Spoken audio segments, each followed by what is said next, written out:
I will guarantee you one thing about me is that we all talk about time. We don't have enough of it. That's bullshit. What you don't do right is you don't prioritize what is important in your life.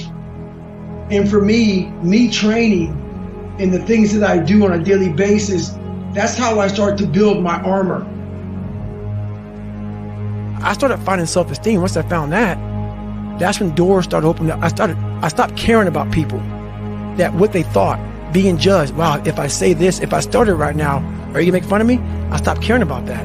And that's when my life started really changing for me, slowly but surely. I saw working out as a way for me to build calluses on my mind. I had to callous over the victim's mentality. I always equated training to mental toughening. It always looked brutal. People waking up early and doing all these things, and it looked horrible. I was like, wow, man, I gotta start doing that. Not to get better, bigger, and stronger, but that is what's gonna build me. That looks uncomfortable. So I know how it is to be alone. You have to be able to flip alone on top of his head. I gained a lot of strength from having a sewer mentality.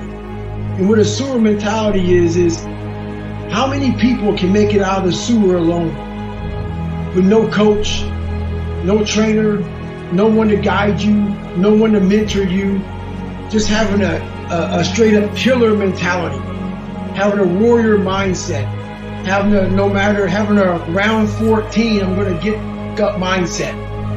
And you have to learn to flip that loneliness into like total like power. And that's what I was able to do. I was able to like, you know what? If I can come out of this sewer that I'm living in my mind, if I can overcome all these things by myself, how much strength will I gain from this? That looks brutal. And getting up early, I don't want to do that. So I made this long list of things I don't want to do. And through that, I found myself. And you gain a ton of strength from it. So that's how I looked at my life growing up. I stopped looking at all the bad things that life handed me, and I started looking more as the ultimate training ground for where I want to go. My mental armor starts to get built up by doing these things that are uncomfortable for me. So I still hate running. You guys are getting up at 5 o'clock in the morning, running over here in this golf course. So I started seeing myself very differently than the average human being. I was like, hang on a second. I have something they don't have. I've never had a lot of people in my life, and I keep my circle real small. It's been my mom, and it's my fiance right now. And the more people you have in your life, the noisier your life gets. The more distractions you get in your life, the more shit you start to hear. Growth comes from a very quiet place in your mind. And when you can organize it, you have to organize your mind. And when you have so much noise and distraction, there's no organization in that. So I believe in keeping my circle real small, and those people know what they get from me. And I know what I get from them, and it keeps me going forward, never stagnant. And that's when I started to develop these things through working out. It was this great, never-ending work ethic. And through work ethic, I developed self-esteem. I always equated working out to struggle. And I struggled my whole life, but I ran from it. So I started realizing, man, I got to start facing the struggle, and I got to be mentally strong for the struggle. So that's why I started coming up with I'm training for life. Mentally, I'm training for life. I'm not training for I don't care about winning trophies. I don't care about winning anything. All I want to do is go the distance. And I found out on my own pretty much, is that through discipline, through self-discipline, through repetition, through tons of repetition of the same thing that you don't want to do, and that's the key thing. Through repetition of things you don't want to do, you develop mental, like an armor for your mind. You start to armor your mind, because your mind's like, okay, we suffer every day. That's what we do. We do stuff that sucks every day. So then when the suck stuff comes, you're ready for it. And that's how I started coming up. I just started being very uncomfortable. And now it's like just a way of life. And I am happy because this is my lifestyle. This is what I want to do. But trying to find your best self, you become unbalanced. And people always talk about this mythical creature called the balance. You want to be balanced. I think balance is a bunch of bullshit. Yes, I really do. You think for everybody? Yeah, I think almost for everybody. Everything in my life, so I had a learning disability that I talked about. My physical gave me the self-discipline, and that literally has carried me over to, I can sit down and study what may take some people an hour to study.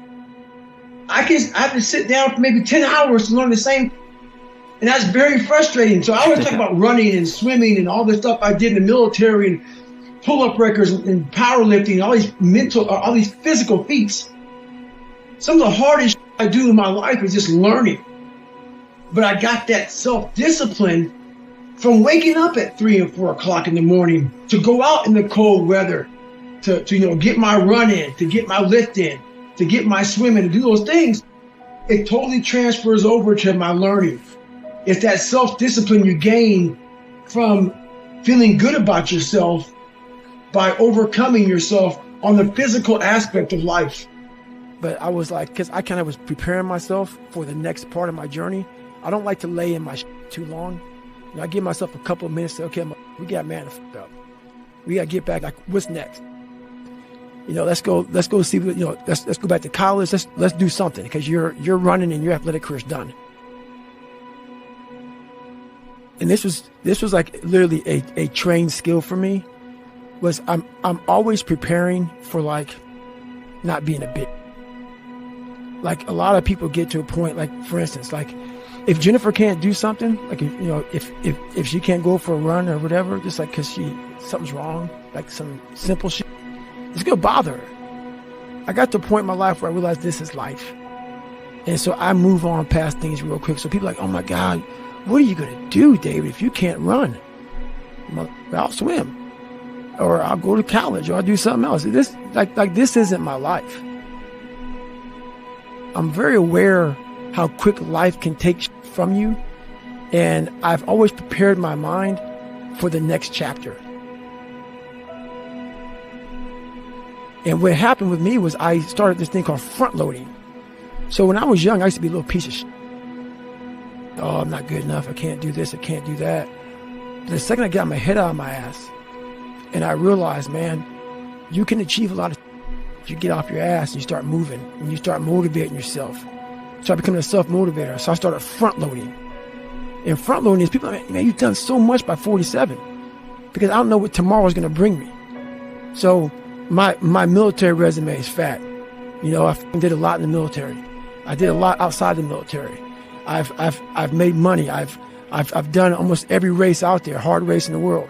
I've broken pull-up records. I've done a lot of shit. So when these bad times come, and also not like not only that, like work your ass off so you can enjoy. Yeah, you're taking a shot. You may not live to be old, but what if you do? And you worked your ass off when you were able, and you were able to get up early, able to grind. If you front load it properly, the back half of your life is money. And that's what I did.